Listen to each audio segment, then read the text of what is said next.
Bien. On va remercier Ronnie Brandon pour cet exposé qui effectivement a mis en perspective un petit peu le thème de la soirée. Je vais demander aux participants de la table ronde de nous rejoindre. Jacques Disson, voilà Jacques, Marie-Claude Vincent, voilà, Anne-Sophie Soulaliou, Hélène Cohen et Paul Plan. Alors Marie-Claude Vincent, je ne sais pas si... Oui, voilà. Bienvenue à tous sur cette scène. On va procéder de la façon suivante.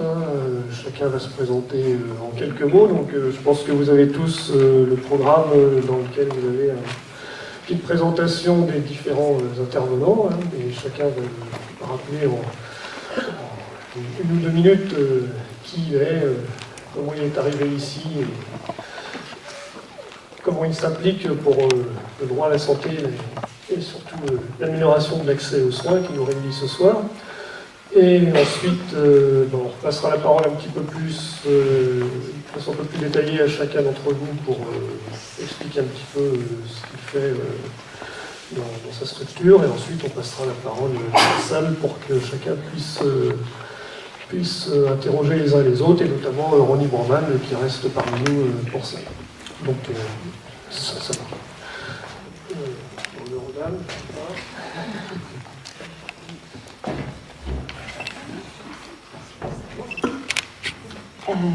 Donc Hélène Cohen, je suis éducatrice spécialisée au CPH de la Croix-Rouge, donc Centre Provisoire d'Hébergement, une structure qui est située à Quetigny et où on accueille des personnes qui ont obtenu leur statut de réfugiés, donc des personnes qui sont régularisées sur le territoire français et qui, pour 1001 raisons, ne peuvent pas accéder directement à un appartement autonome. Donc des personnes qui sont accueillies isolées ou en famille avec enfants, dans une structure collective, dans des petits hébergements attenant à nos bureaux. Et nous sommes sur la structure collective 2 travailleurs sociaux, une assistante sociale et moi-même, éducatrice spécialisée. Et on accompagne les personnes sur l'ensemble des domaines de l'insertion en France, l'accès aux soins, l'accès à tout ce qui est du domaine de l'insertion professionnelle, les régularisations administratives, la scolarité des enfants, etc.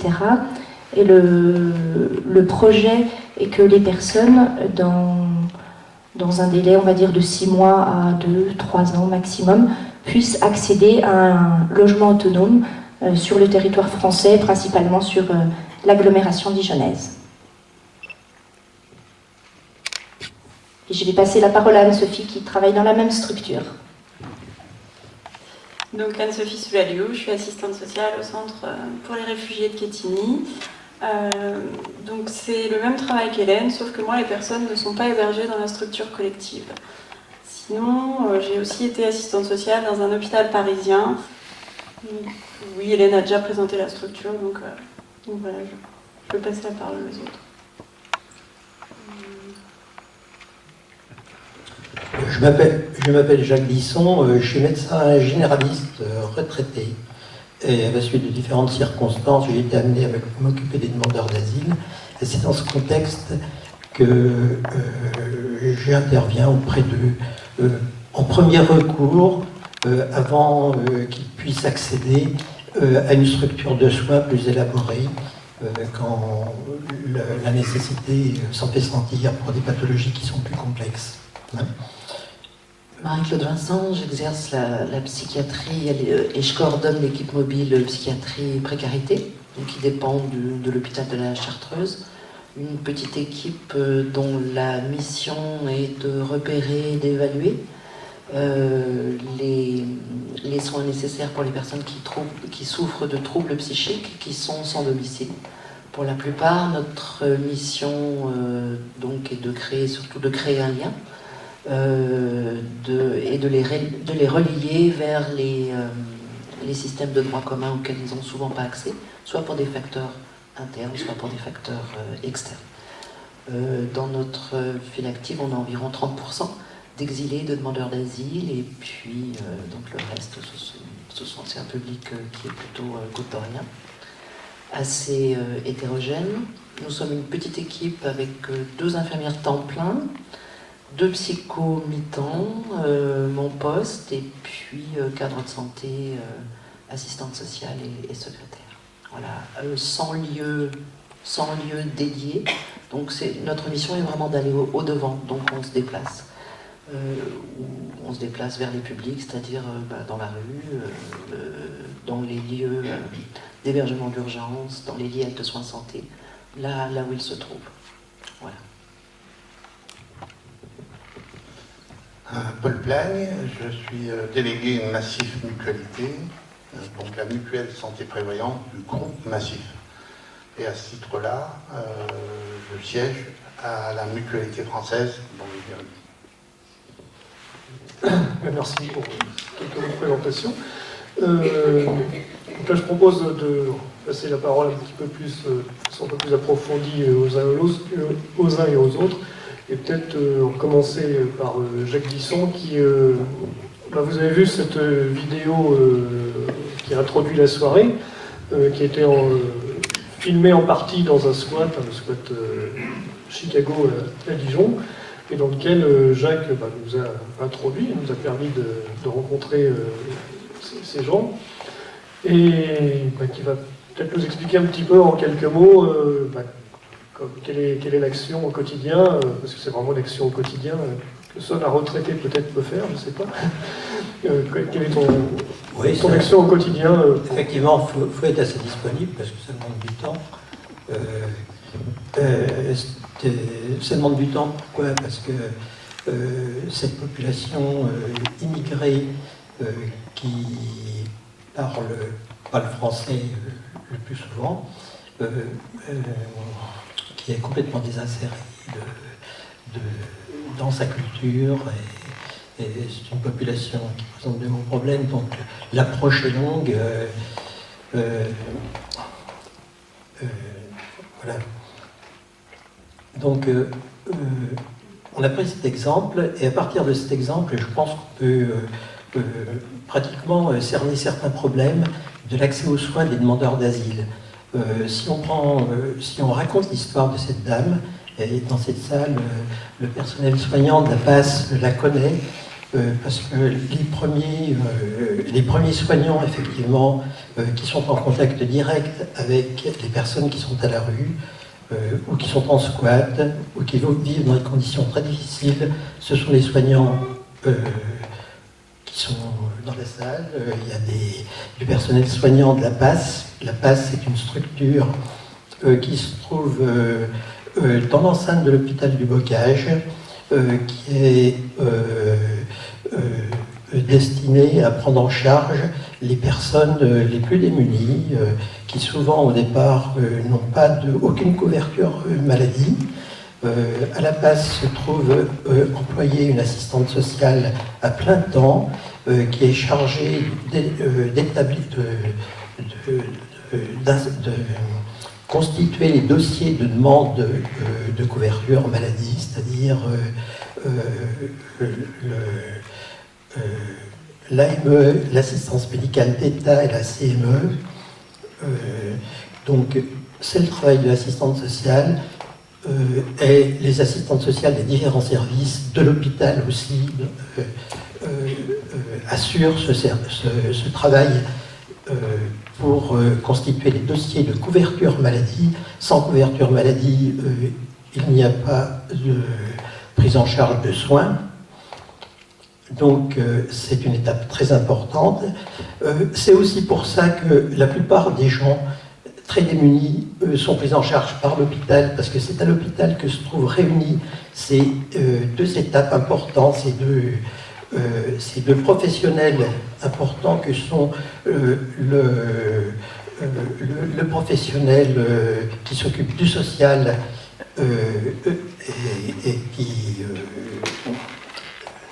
et qui structure les dossiers de demande de couverture maladie, et les personnels soignants.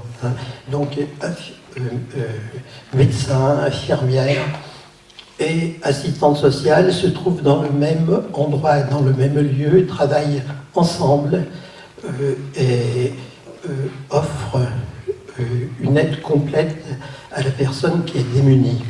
Donc les personnes démunies se retrouvent avant tout à l'hôpital, et c'est l'hôpital qui assure la prise en charge de 90% pratiquement des personnes qui sont complètement démunies, en particulier des demandeurs d'asile, avec comme autre structure effectivement de soins Ellipse, qui, comme l'a expliqué Marie-Claude Vincent, intervient directement au contact de ces personnes qui sont à la rue, hein, ou en squat.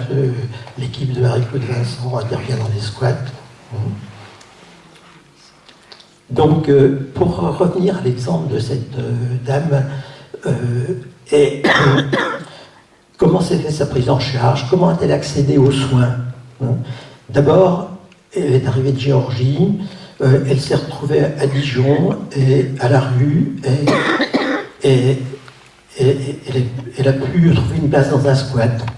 Elle est restée sans soins pendant 2 mois à peu près, parce qu'elle ne parle pas le français, parce qu'elle était très isolée dans ce squat, parce qu'elle est malade, elle est diabétique, elle est traitée par insuline, elle a une hypertension artérielle, elle est très malvoyante, elle a beaucoup de difficultés à se déplacer, elle ne peut pas prendre les transports en commun, c'est impossible, il faut qu'elle soit accompagnée. Donc pendant 2 mois, elle est restée sans soins, et un jour, elle est tombée. Et elle s'est traumatisée l'épaule. À la suite de ce traumatisme, des habitants du squat, des résidents du squat l'ont accompagnée à l'hôpital. Première prise de contact avec les soignants. Elle a été montrée au médecin de la base, donc qui l'a reconvoqué, lui a donné les premiers soins, le premier traitement pour son diabète. Son épaule, c'était pas grave, il n'y avait pas de fracture, il n'y avait rien. Les soignants de la base devaient la revoir, ne l'ont pas revue parce que elle est retournée dans son squat, personne ne l'accompagnait. Elle n'avait aucun accompagnement, elle était complètement isolée, elle ne pouvait pas prendre le bus pour retourner à l'hôpital. Elle était sans soins, elle est restée sans soins pendant 2 mois. Hein. Pour une diabétique qui a un diabète depuis l'âge de l'adolescence, hein, et qui a des complications de son diabète, en particulier ces complications ophtalmologiques. Elle a été remarquée par des bénévoles du collectif associatif qui ont remarqué l'isolement de cette dame, et ça a permis de reprendre contact avec le service hospitalier. Et lorsqu'on a téléphoné la première fois à l'hôpital, on a pris contact avec l'infirmière, les soignants de la base sont là. Quand on a eu l'infirmière au téléphone, elle était très inquiète parce qu'elle avait mis sur le coude le dossier de cette dame, elle n'arrivait pas à la retrouver. Et finalement, notre patiente a été réintégrée dans le service de soins 2 mois donc après son arrivée. Hein, et là, la prise en charge a commencé à être effective. En même temps, l'assistante sociale de l'hôpital faisait les demandes pour avoir la couverture maladie AME et par la suite CMU. Finalement, elle a passé 4 mois dans un squat, dans des conditions d'habitat très difficiles, très dangereuses pour elle. L'hiver arrivait. Je pense qu'une malade présentant une pathologie aussi conséquente que ça risquait beaucoup de complications. Et finalement, c'est grâce au dossier qui a été constitué par le service social de l'hôpital qu'elle a pu être mise à l'abri dans un lit de soins santé au foyer du Renouveau. Ceci donc 4 mois et demi après son arrivée en France. Hein, et depuis ce moment-là, elle a été est mise en sécurité et actuellement elle est hébergée dans le foyer d'hébergement d'urgence de la Croix-Rouge qui est rue Blanqui à Dijon. Je pense que ce qu'on peut remarquer à ce propos-là, quels sont les barrages qui font que la prise en charge et l'accès aux soins est très difficile pour une personne comme ça, c'est la grande inégalité par rapport à nous, c'est-à-dire que le barrage de la langue déjà, hein, le manque d'accompagnement, l'isolement, les conditions sa condition d'être à la rue. Hein, une fois que l'accès aux soignants est réalisé, les soignants sont là et tout le monde est soigné. Dès que la personne est prise en charge par les soignants, et en particulier les soignants hospitaliers, les personnes sont très bien soignées. Tout le monde est soigné, personne ne reste sans soins. Mais ça peut demander beaucoup de difficultés, beaucoup de temps pour y accéder. En faisant quand même une réserve, l'accès est très rapide si c'est une urgence. Si c'est une urgence qui peut être vitale, et si les secours sont appelés pour le cas par exemple de cette personne qui a fait une chute, qui s'était fracturé les vertèbres, fracturé les talons, une autre personne, un autre enfant qui avait une infection rénale, hein, une autre personne qui avait un état dépressif très grave, qui a été hospitalisé en urgence parce qu'il ne mangeait plus depuis une semaine, il ne dormait plus depuis une semaine. En cas d'urgence, il y a un mécanisme de prise en charge, un fonds d'intervention pour les soins urgents et vitaux qui assure aux intéressés d'être soignés rapidement. Hein. Pour les autres, tout le monde est soigné, mais avec beaucoup de difficultés.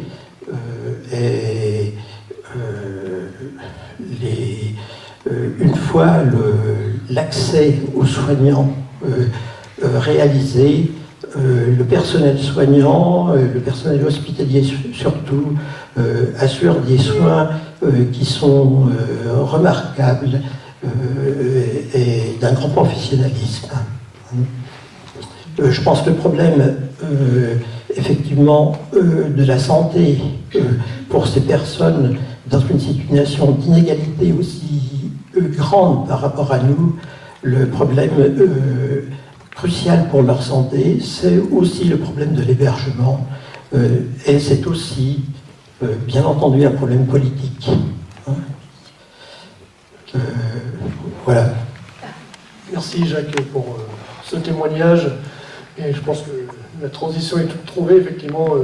Parce qu'on parle d'hébergement, je pense que la Croix-Rouge a un certain nombre de dispositifs. Donc, pareil, du foyer où cette dame géorgienne est maintenant hébergée,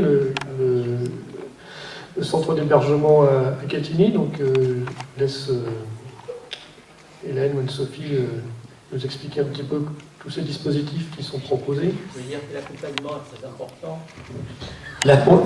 L'accompagnement est très important et l'accompagnement, vous le faites. Hein, vous le faites. Le problème, c'est que l'accompagnement, il existe quand les personnes sont réfugiées, c'est-à-dire sont en situation régulière, quand le demandeur d'asile n'est plus demandeur d'asile, c'est-à-dire que la France l'a reconnu comme réfugié et la France lui donne une autorisation de séjour de combien? Des fois plusieurs années, je pense. Hein, ça peut aller d'un an à 10 ans. Hein. Ouais. Donc l'accompagnement existe à votre niveau, mais il n'existe pas avant. Et c'est le gros problème. Merci. Nous, effectivement, on accueille des réfugiés. Donc ça veut dire qu'ils ont le droit d'être sur le territoire français et pour une période indéterminée et surtout infinie. Donc comme l'a dit Hélène, il y a une structure collective qui accueille 35 personnes. Enfin ça c'est Hélène qui vous en parlera après. Et on est aussi 2 à 2 assistantes sociales sur un service extérieur pour les personnes qui soit n'ont pas de logement, soit sont en hôtel social, en résidence sociale ou en appartement. Donc effectivement, nous, l'accès aux soins, c'est quelque chose qu'on travaille beaucoup. Réfugiés politiques, ça veut dire traumatisme important, donc qu'il soit psychologique ou physique. Donc on a une très très grande part de notre travail dans l'accompagnement à la santé. Après, on accompagne toujours dans la santé. Je viens de passer l'après-midi aux urgences du Bocage suite à des violences conjugales pour une dame. Donc on va très très loin dans l'accompagnement. C'est un accompagnement physique, administratif aussi, effectivement. Et, voilà. Et je crois qu'on ne pourrait pas travailler l'insertion sociale, professionnelle en France sans parler de la santé des personnes que l'on accueille au quotidien. Voilà, je crois que je vais passer la parole à Hélène pour la structure collective. Juste pour revenir par rapport à ce que vous disiez sur le non-accompagnement des personnes demandeurs d'asile, je mettrai un petit bémol parce qu'il y a tout de même ce qu'on appelle les CADA, centres d'accueil pour demandeurs d'asile, qui existent. Il y en a un certain nombre sur Dijon. Là où il y a peut-être une difficulté, c'est que le dispositif, et particulièrement sur Dijon, est saturé et que toutes les personnes ne peuvent pas prétendre à avoir une place dans ces centres d'accueil où il y a également assistantes sociales, éducateurs, éducatrices spécialisées, conseillères, etc. Donc voilà, l'accès aux soins n'est pas nié pour les personnes qui sont en demande d'asile. L'accompagnement n'est pas non plus nié. Par contre, il y a peut-être plus une difficulté au niveau des places et au niveau des dispositifs existants. Il y a environ 400 personnes à la rue. 400 personnes qui sont demandeuses d'asile et qui n'ont pas de place en CADA. Et effectivement, le problème, c'est d'accéder au CADA, de pouvoir rentrer dans le CADA. Et comme les places, souvent les CADA sont pleines, beaucoup de personnes qui peuvent se déplacer, même régulièrement demandeuses d'asile, en situation régulière demandeuses d'asile, même des familles avec des enfants, souvent n'ont pas de place, ils sont à la rue. Ouais. Oui, c'est une vraie réalité en ce moment sur Dijon. Mais il y a une prise en charge effectivement excellente pour ceux qui sont juste pour compléter ce que disait Anne-Sophie, nous on travaille avec les personnes qui sont hébergées sur la structure collective et effectivement, de plus en plus, le thème de la santé arrive, on va dire, en premier lorsque les personnes sont accueillies dans notre structure parce que justement, les dispositifs pré-CPH sont de plus en plus précaires et jusqu'à 2 années en arrière, on n'accueillait que des personnes qui étaient passées par un dispositif CADA, donc il y avait déjà eu une prise en charge sociale, médicale, etc. Et là, de plus en plus, on accueille des personnes qui arrivent directement, nous, de la rue ou de squat. Donc forcément, la question de la santé, elle se pose dès les premières semaines par rapport à un suivi médical généraliste, un suivi médical auprès de spécialistes, etc. Et nous, tout l'enjeu du travail de l'accès à la santé, c'est de pouvoir faire le lien entre les personnes qu'on accueille et les professionnels de santé, parce que la barrière de la langue est énorme. On accueille des personnes qui s'expriment très très peu en français, donc pouvoir mettre des mots sur un mal-être, sur une souffrance. Anne-Sophie parlait aussi de tout ce qui est en lien avec les souffrances liées à l'exil, liées au traumatisme, etc. Ou ne serait-ce que de dire j'ai mal au ventre, mais plutôt comme ci ou plutôt comme ça. Voilà, c'est pas simple à exprimer en français quand on arrive d'un autre pays. L'accès aux soins, on le travaille aussi, on le voit un petit peu dans le film, de manière à ce que la personne puisse exprimer ses besoins, puisse être orientée et puisse aussi progressivement se prendre en charge par rapport à ça pour pouvoir imaginer pouvoir accéder un jour à un appartement et pouvoir être en capacité de pouvoir trouver par elle-même aussi un médecin, une prise en charge spécialisée, etc. Donc voilà un petit peu tout l'enjeu, nous, du travail concernant la santé. Merci. Juste à ce stade, Randy Broman, hein, vous pouvez intervenir si vous le souhaitez. C'est vrai que vous êtes un peu plus connu, on va dire, pour l'action avec ça sans frontières, comme son nom l'indique, au-delà des frontières. Quel lien vous faites entre ce que vous avez pu connaître sur le terrain, les missions humanitaires, et ce que vous entendez, que vous pouvez connaître d'ailleurs, j'imagine, déjà? Excusez-moi, il faut que je revoie.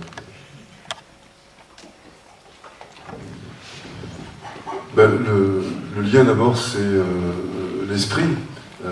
Ce que j'entends là, c'est caractéristique, disons, d'une démarche humanitaire.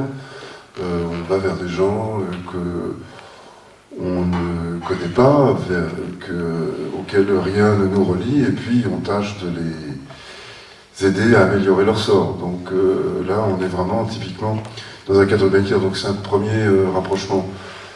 Pour ce qui concerne l'action de Médecins sans frontières en France, d'ailleurs ça recoupe, mais un peu, enfin comment dire, en creux, ou disons de manière inattendue, ce qui est dit.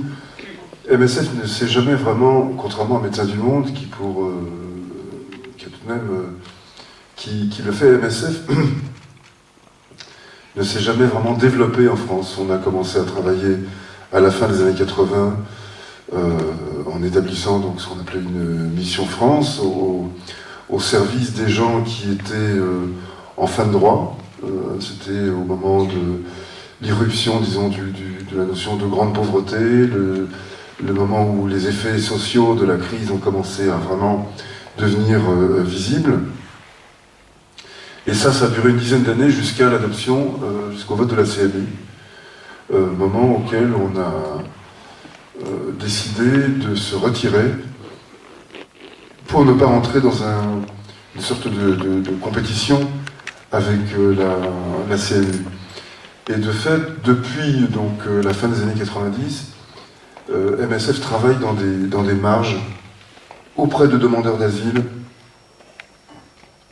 de gens qui sont ici en situation irrégulière, disons pour l'essentiel des gens qui sont en très grande vulnérabilité, mais liés non pas à la situation sociale, mais presque géographique. Ce sont des gens qui viennent de loin, qui ne parlent pas la langue, qui sont soit dégoûtés du droit d'asile, soit en situation de demande, mais qui n'a pas encore abouti. C'est donc un segment de population très limité, ce qui, je ne sais pas si la déduction est un peu hâtive, mais nous laisse entendre que pour l'essentiel, et c'était le diagnostic de MSF, je ne suis pas sûr que ce soit le bon, mais en tout cas c'était le diagnostic de MSF, et j'ai tendance à y adhérer, pour l'essentiel, l'accès aux soins est assuré pour pratiquement tous les gens qui sont en situation régulière, avec des difficultés certes qui vont croissant dans certains endroits, avec des problèmes budgétaires qui sont de plus en plus lourds, mais l'accès aux soins est assuré.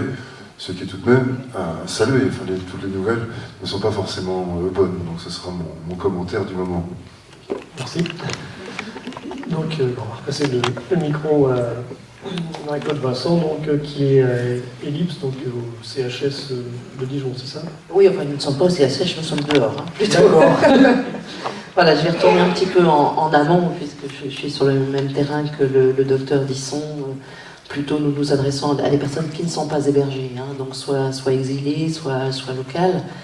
Alors, le problème de l'accès à la santé, notamment pour les exilés, c'est que tant qu'ils sont en situation de survie, et ils sont très nombreux à Dijon en situation de survie, et pour des périodes de plus en plus longues, on le remarque, avant c'était quelques mois, maintenant ça peut dépasser l'année, ils sont toujours en position d'être des objets. Et moi je sens très bien, c'est la première fois dans ma pratique en 30 ans qu'une dimension politique s'interpose vraiment dans les soins, quoi, parce qu'il y a une situation bien sûr d'accueil pour certains, mais très nettement de non-accueil pour d'autres, voire de rejet. Et tant qu'ils sont en situation de survie, ils revivent ce qu'ils ont vécu, notamment s'ils ont été torturés, c'est-à-dire qu'ils restent objets, et c'est pas évident du tout de les inscrire dans une autre position. En plus, ils ont très peu de droits, ils ne sont pas reconnus encore comme citoyens, ils n'ont pas le droit de travailler, donc ils ont bien sûr, pour la plupart, très peu de ressources. Donc c'est très compliqué. Alors c'est vrai qu'une des possibilités de les remettre en tant que sujet, c'est le soin. Et heureusement que dans cette dimension du soin, il y a encore certaines choses qui sont inaliénables, c'est-à-dire la possibilité de les rencontrer, d'être humain à être humain, et d'essayer d'instaurer une relation de confiance qui peut leur permettre de comprendre qu'il y en a d'autres qui ont vécu ça, qui peuvent être soignés, mais bon, c'est un chemin qui est assez long. Donc ça, c'est pour les personnes en situation d'exil.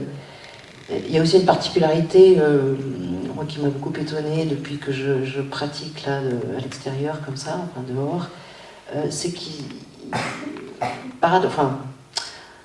j'ai lu récemment quelque chose sur les personnes qui deviennent bourreaux, c'est-à-dire comment on peut basculer dans la position de bourreau, et en fait ce qui distingue les bourreaux, c'est pas tellement des positions d'égoïsme ou d'idéologie, mais c'est le fait qu'ils sont absents à eux-mêmes ou présents à eux-mêmes. C'est-à-dire qu'on devient difficilement bourreau quand on est présent à soi-même. Et chez les exilés qui ont été torturés, on trouve en miroir souvent cette absence à eux-mêmes parce qu'ils ont de tels effets traumatiques psychiques, qu'ils ont des gros troubles de conscience, qu'ils ne dorment pas, qu'ils ont des cauchemars récurrents. Et c'est vrai que notre premier travail, ça va être aussi de les ramener à être un petit peu présents. Voilà.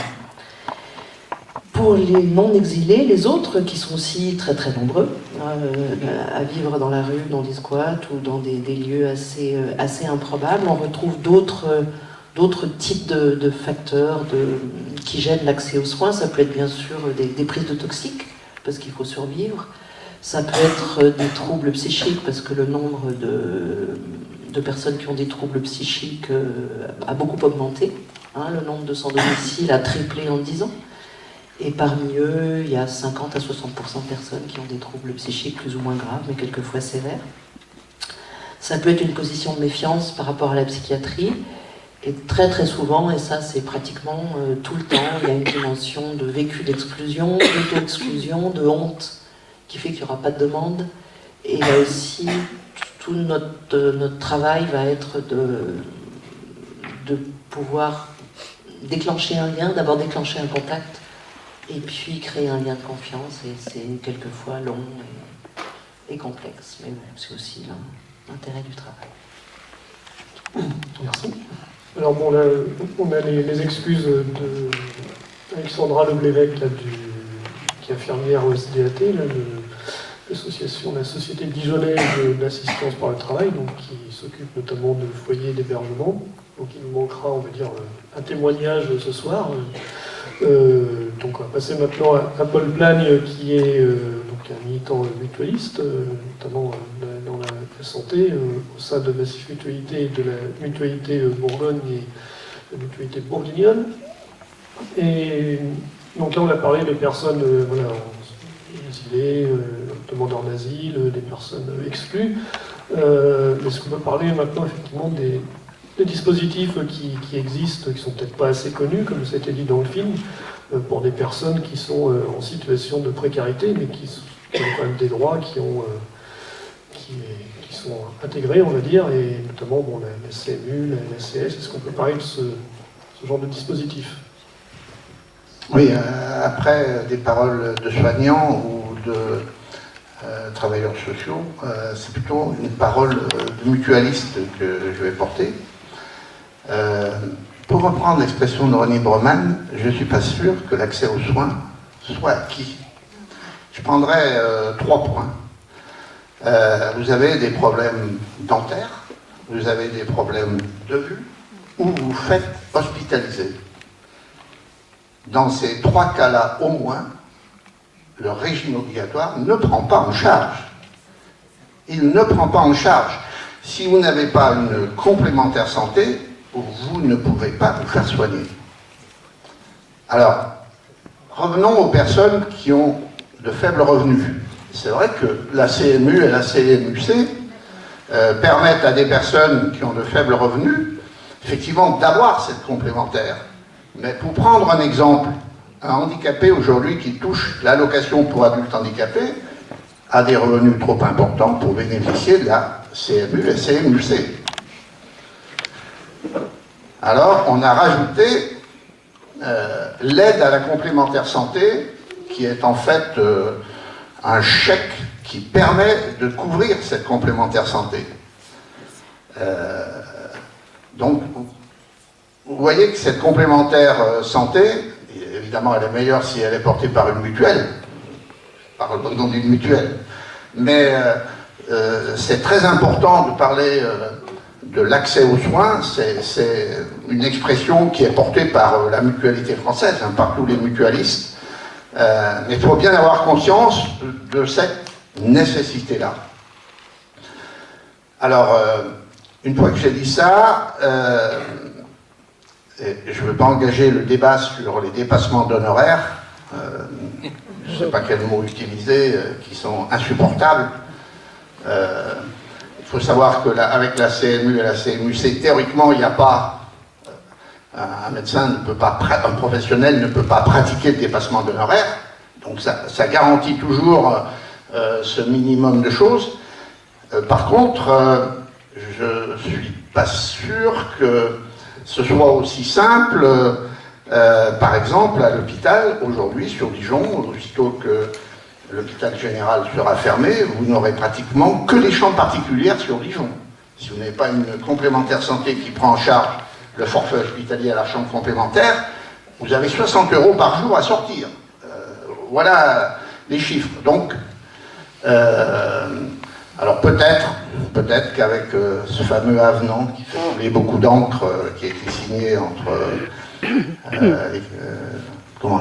la structure nationale des caisses d'assurance maladie, comment ça s'appelle, l'UNCAM, un certain nombre de syndicats de médecins et l'UNOCAM, donc les complémentaires santé, peut-être que les bénéficiaires de l'aide à la complémentaire santé n'auront pas payé de dépassement d'honoraires. Donc, la réalité, elle est celle-là. Et un deuxième mot pris d'un autre côté, parce que la mutualité, ce sont des mutuelles, mais ce sont aussi des centres ou des services d'accompagnement mutualiste. Et je voudrais mettre l'accent sur les deux secteurs au moins dont j'ai parlé, c'est-à-dire l'optique et le dentaire, pour dire qu'il y a des centres mutualistes en optique, des centres mutualistes en dentaire qui pratiquent, ils font payer, donc, mais je vais dire des prix raisonnables, et surtout qui pratiquent le tiers payant si la personne a une complémentaire. Donc il n'y a pas d'avance d'argent, et ça aussi c'est important quand on est avec, je vais dire, des ressources très faibles. Voilà. Merci. Je pense qu'on a fait un petit tour d'horizon je ne dirais pas toutes les situations de précarité, mais enfin, on a fait un tour d'horizon assez complet. Voilà, maintenant, je pense qu'on peut passer la parole à la salle si quelqu'un a une question.